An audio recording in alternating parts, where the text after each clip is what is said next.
High! সবাই কেমন আছো? আশা করি সবাই খুব ভালো আছো। আমিও খুব ভালো আছি। আজকে আবার তোমাদের সাথে একটা নতুন ভিডিও নিয়ে চলে আসলাম। দেখতেই পাচ্ছ আমার হাতে আছে একটা কাঁচের বোতল। সেটা নিয়ে কী করব বলো তো? চলো তাহলে ভিডিওটা শুরু করা যাক। নিয়েছিলাম এরকম একটা কাঁচের বোতল আর সাথে ছিল ৩ রকমের তুলি, ৩ রকমের রং আর ছিল হচ্ছে মিনার। যেগুলো দিয়ে আমি এখন এই বোতলটার মধ্যে আর্ট করতে চলেছি। আঁকিঝুঁকি করতে আমার আগাগোড়াই খুব ভালো লাগে। তবে এখন টাইমের অভাবে সেটা আর হয়ে ওঠে না। মামা হওয়ার আগে কিন্তু আমার বেশিরভাগ সময় এসব কাজ করেই কাটতো। যাই হোক দেখো এখন নিয়ে নিয়েছি একটা তুলি আর তার মধ্যে নিয়ে নিলাম ইয়েলো কালারের রং। আর এই তুলির পেছনটা দিয়ে কিন্তু এখানে একটা ট্যাপ ট্যাপ করে ডিজাইন ক্রিয়েট করছি।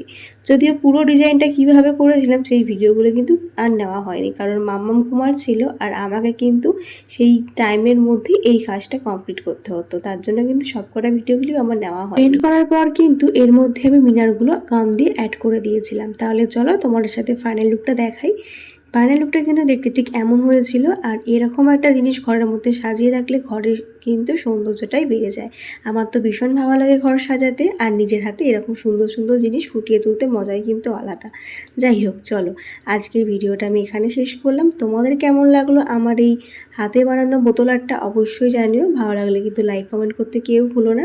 তাহলে চলো আজকের মতন টাটা, দেখা হচ্ছে নেক্সট ভিডিওতে। বাই সবাইকে, সবাই খুব ভালো থেকো।